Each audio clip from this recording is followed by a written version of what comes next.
about the issues at hand. So today we gather here on Indigenous land with heavy hearts, but also with strength, love, and unity. I want to begin by thanking each and every one of you for showing up, for standing with us in solidarity, and refusing to let silence take the place of truth. National Red Dress Day is not just a symbol, it is a call to action. We as Indigenous people have always, since time immemorial, had taken action. If we hadn't taken action, we wouldn't be here. You know, we wouldn't, our ancestors wouldn't be walking with us today if we hadn't taken action. And we always start with action. It represents the thousands of missing and murdered Indigenous girls, two-spirited people across this country. It represents lives taken too soon, voices that were ignored, and families who are still searching for answers today. This is not a problem of the past. This is not a national crisis. This is a national crisis happening right now in every province, every city, and even in the smallest of towns. The statistics are heartbreaking. Indigenous women and girls make up about 6% of the population of Canada, yet they account for approximately 24% of all female homicide victims. Indigenous women are 6 times more likely to be killed than non-Indigenous women. Thousands and thousands of cases of missing and murdered women and girls have been documented across Canada over the years, and many families are still waiting for the justice that they so dearly deserve. Here in Alberta, where we live, the impact is felt deeply. Alberta has consistently had one of the highest rates of violence against Indigenous women and girls in the country. Too many families know the pain of not knowing where their loved one is or having their life taken by violence.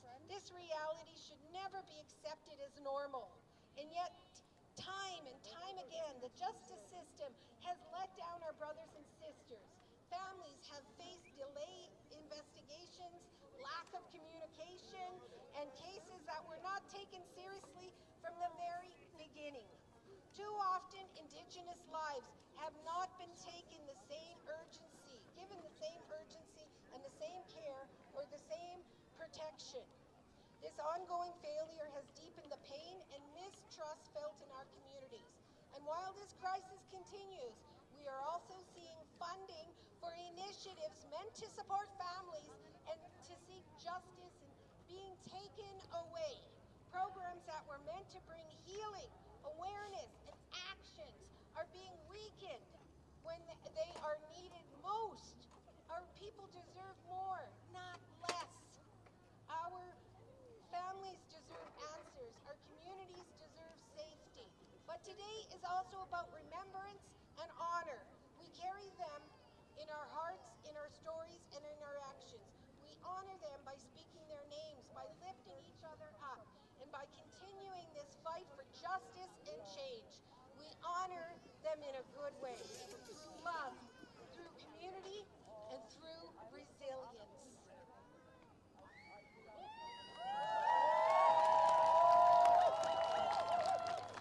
The red dresses you see today are not empty. They are not empty. I'm so grateful for that. They are filled with spirit. Each Indigenous person on Turtle Island has at least 300,000 of your relatives walking and standing beside you every single day. That's something that the colonialists were never able to take from us, is our ancestral right.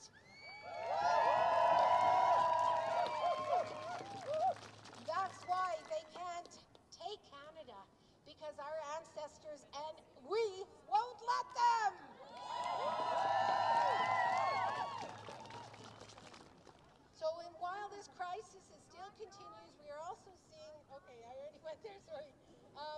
Our loved ones may be gone, but they are never forgotten. We carry them in our hearts, in our stories, and in our actions. We honor them by speaking their names, by lifting each other up. Okay, so today I ask you not to only remember, but to act, to listen, and to learn. You know, we have two mechanisms of listening, and that's with your ears, but us Indigenous people, we listen with our hearts foremost. And that's where our strength is in our hearts. That's where our good energy is in our hearts. And we share it openly with everybody. And so we're very thankful. So, and that being said, I'd just like to also say that since I've been doing the memorial for missing and murdered, I was very shocked to see the pattern.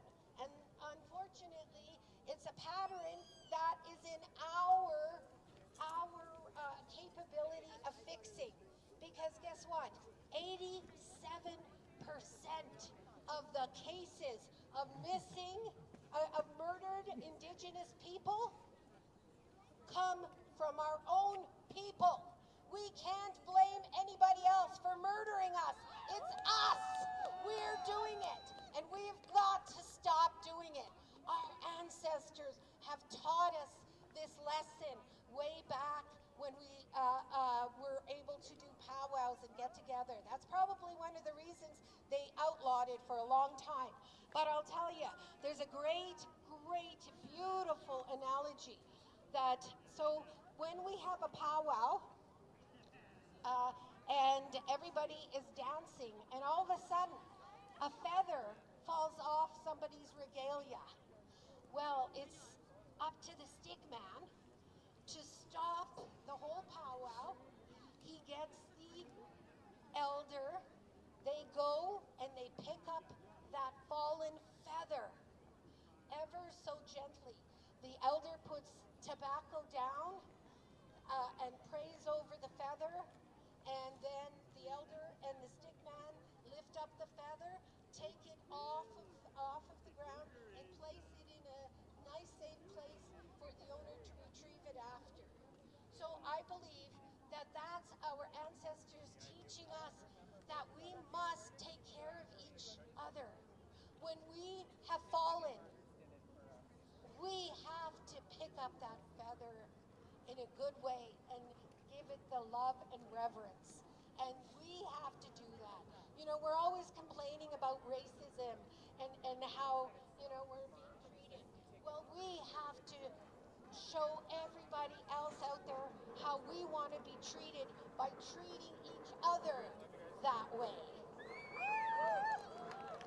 And once we begin, but you know what? It's a thing about intergenerational trauma. So we can't blame each other for it. All we have to do is recognize it and fix it. You know, and fixing it starts off with self-love. Each of us have to love each other so deeply, so strongly that nothing can ever break that bond. You know, and it comes from us.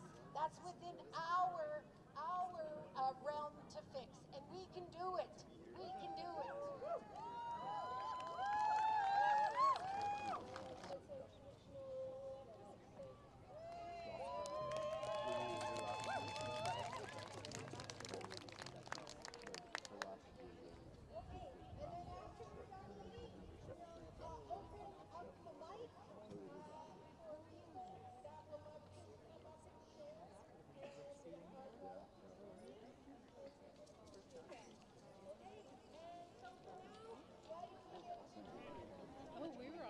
Yeah, we were. That's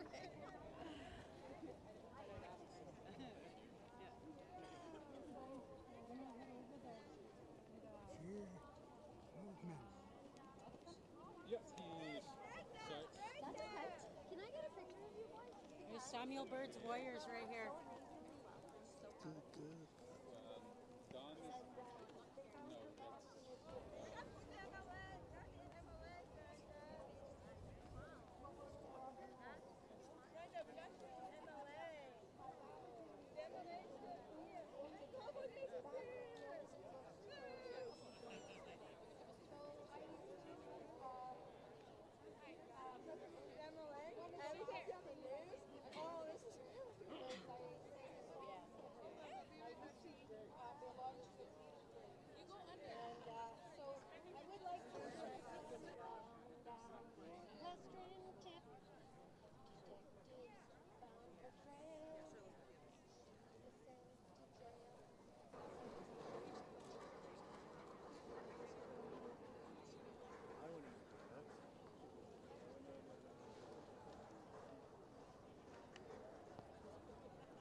skirt.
And so this year, Canada has started, well, not this year.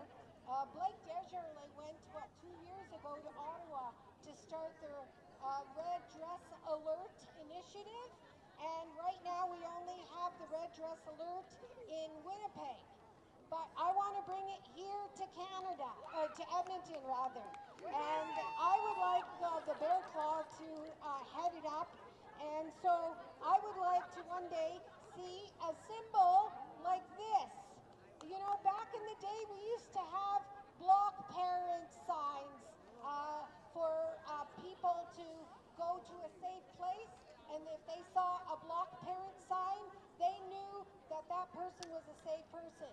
I'd like to do that with the red dress symbol and put a red dress symbol in everybody's house.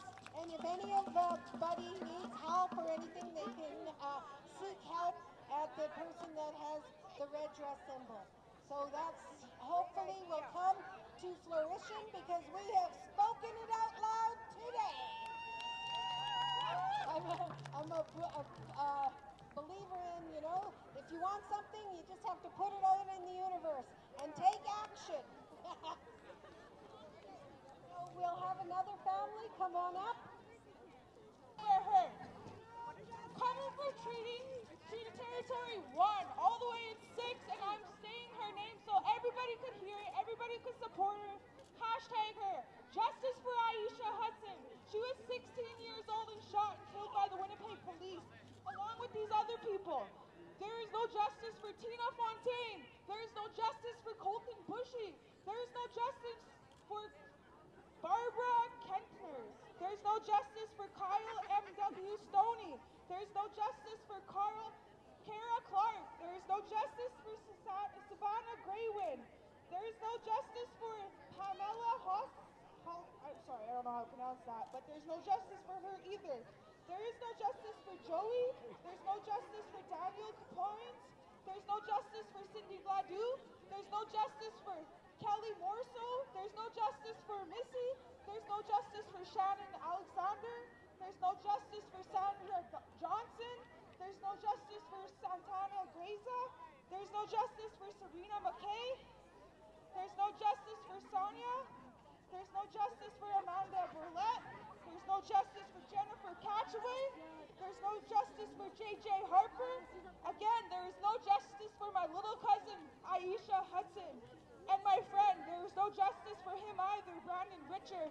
There is no justice for Betty Osborne. There is no justice for Neil Stonechild. There's no justice for Felicia, William, Pamela, Leah Anderson, Adrian Laquette, Austin Chief, another friend of mine, Joanne Harpner, Bella McLean, Nadine, Jordan River Anderson, Donald Marshall, and the list goes on and on. When is it gonna stop? Like, I don't know what to say. No justice, no peace. May there be justice for my cousin Aisha Hudson, and I want her name to be known. My name is Tanisha Laporte. My spirit name is Wusagamba Nase Kwe, Lightning Thunderbird Woman, and I am 2 years sober, a single mom, and raising my kid by myself in a province